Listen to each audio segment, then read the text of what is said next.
en psychologie et je me suis investie dans le thème de la psychiatrie périnatale. Donc, je me suis spécialisée à ce niveau-là. J'ai travaillé dans une clinique spécialisée avec les femmes de la préconception jusqu'au postpartum. On parlait là environ d'un 2 ans en postpartum par enfant. Alors, je donne la formation des professionnels de la santé là, depuis environ une dizaine d'années avec Médic Formation quand je suis en France plus particulièrement. Et au niveau de la formation que j'offre, donc j'enseigne sur la préparation prénatale, comment aider à soutenir les couples à travers les différentes sensations auxquelles elles se préparent à vivre par rapport à l'enfantement. Donc ça, c'est le travail que je fais, c'est le boulot que je fais là, la majorité du temps. 8 à 10 fois par année, j'offre cette formation-là.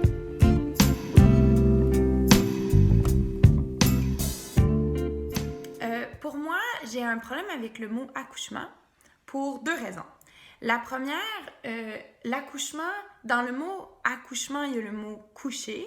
Et puis, comme la littérature scientifique nous le mentionne très clairement, être en position gynécologique, être en décubitus dorsal, c'est la seule position qui existe qui est dangereuse pour donner naissance. Hein? C'est la seule position qui referme autant les détroits, qui empêche au bébé de faire son passage librement. C'est la seule position qui va vraiment complexifier le passage du bébé, qui va augmenter l'intensité de la rotation qu'il doit faire pour sortir.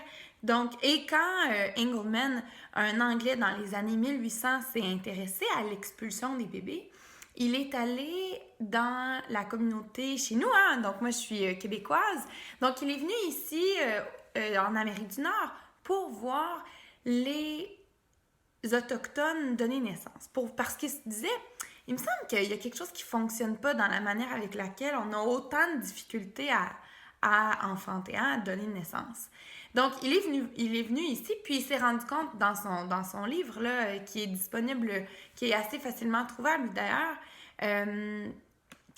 dans son livre, ce qu'il écrit, sa conclusion, c'est « Wow, ok, je me rends compte que réellement, les femmes, elles donnent naissance, hein, la phase d'expulsion du bébé. Donc, il y a vraiment une grande diversité de positions dans laquelle les femmes s'installent. Mais une seule position qui était absolument jamais vue, c'est les femmes allongées sur le dos. Donc, j'ai un problème avec le mot accoucher parce que dans accoucher, il y a le mot coucher. Et puis, quand on respecte le processus physiologique, les femmes ne se couchent pas. Le deuxième problème que j'ai... Et puis aussi, accoucher, bien évidemment, c'est cette notion-là d'être pris en charge. Hein? C'est cette notion-là d'être à la merci de... Puis ça vient de pair avec le deuxième problème que j'ai avec le mot accoucher, qui est les femmes ont été dépossédées de ce terme-là. Aujourd'hui, les femmes n'accouchent plus, elles se font accoucher par le professionnel de la santé. Et moi, je crois que l'enfantement, c'est un rite de passage extrêmement important. Et quand on se permet de prendre cet acte-là, puis en fait, ça vient avec le fait qu'on leur enlève, pour moi, ça cause souci dans la transition à la parentalité, ce qui a été mon thème d'intérêt dans mon contexte doctoral. Donc, j'ai fait ma thèse doctorale sur la transition à la parentalité. Alors, tout ça pour vous dire, si on n'est pas pour utiliser le mot « accoucher » parce que ce mot-là appartient plus aux femmes mais aux professionnels de la santé, puis accoucher, dans le mot « accoucher », il y a le mot « coucher », puis on veut pas se coucher quand on enfante, par quoi on le remplace?